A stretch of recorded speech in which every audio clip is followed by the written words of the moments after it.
Romney's election night party in Boston this week, and what you don't see may be telling. The lack of cultural diversity here may reflect the Republican Party's demographic challenge moving forward, and that is something that concerns South Florida Congresswoman Ileana Ros-Lehtinen, who was with us this morning during a break at a Veterans Day event. Congresswoman, good morning. Always good to see you. Well, good morning. Thanks for having me on. From Parrot Jungle, you might add. We see the parrot behind you. Well, it's not for recreation. I mean, it's for fun, but it's Veterans Day, and the Greater Miami Chamber of Commerce is having a wonderful brunch here for all the veterans, and I'm married to my favorite veteran, Dexter. Great day to honor a veteran, including him. Thanks for being with us this morning. You know, wanted to talk a little bit about what happened this week, as if we haven't enough already. I was in Boston with the Mitt Romney campaign during the week. There was a lot of hand-wringing and soul-searching and a lot of reviewing of the demographic numbers, I should say, for the Democrats. And I was wondering your perspective. Were Republicans not prepared for that? Well, I think that the Republican Party has to face up to the changing demographics. The Democratic Party did a much better job of reaching out to young people, reaching women voters, and also appealing to Hispanics and other minorities.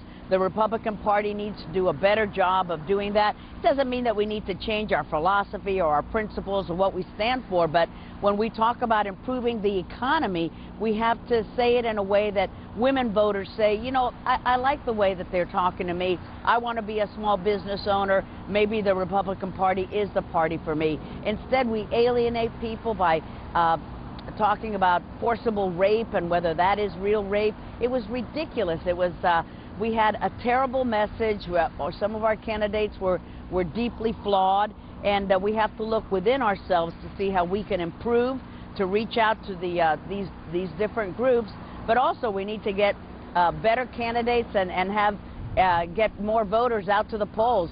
Our voters just stayed home, and President Obama didn't get as many voters out this time as he did 4 years ago, but we did a lousier job yet. Well, and there, you know, truly, exit polls show the economy and jobs absolutely the #1 issue across the board. But, you know, since the primaries, when Mitt Romney was so much more of a conservative than he was in the general election, the issues that really matter and, may I say, scare women came up, and you have a lot of people, a lot of senators, a lot of congressmen going on the air, being picked up by the cables, talking about, as you said, legitimate rape. And, you know, and that was a real concern. I mean, 66% of women under 30 voted for the president, 93% of African Americans, 71% of Latin Americans. Those are just, that's not the numbers that can carve a path to victory in 2012 United States. Well, you're so right.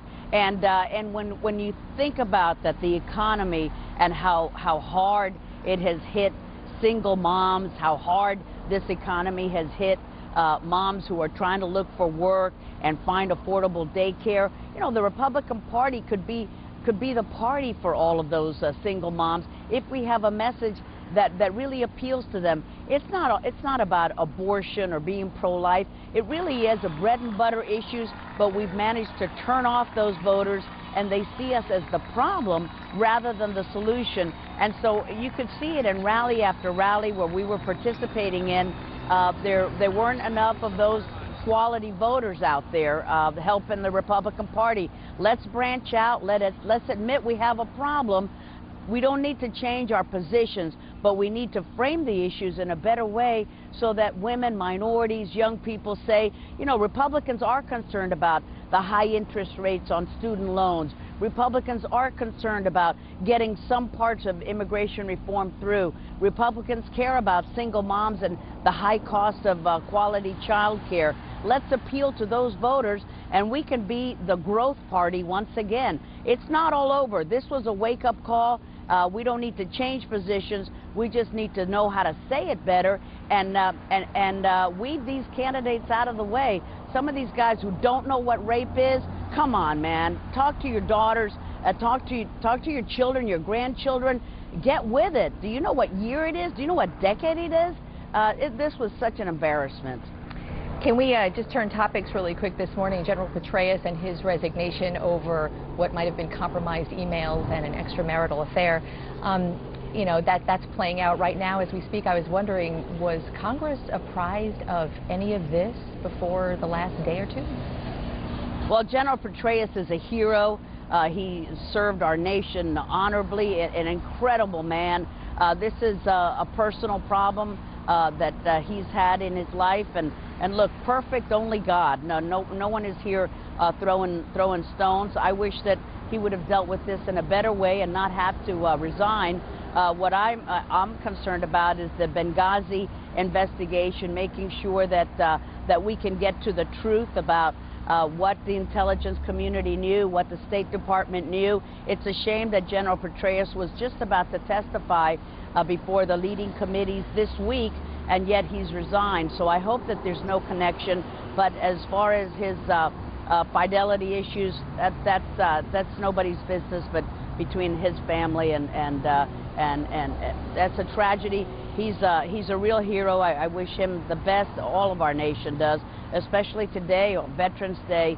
We honor the sacrifice of so many wonderful people who've made this freedom possible. But I'm concerned about the Benghazi testimony that he was about to give, and I hope that we can get some answers about what the administration knew, when they knew it, and why they let these 4 Americans die, even though they said time and time again, we need security. We're unable to fight against these terrorists, and yet their pleas for more security were ignored time and time again. Congresswoman, I know you are intimately involved in that, and we will stay in touch with you about that. Please go enjoy the rest of Veterans Day. Thank you so much for being with us this morning. Happy Veterans Day to all of our heroes.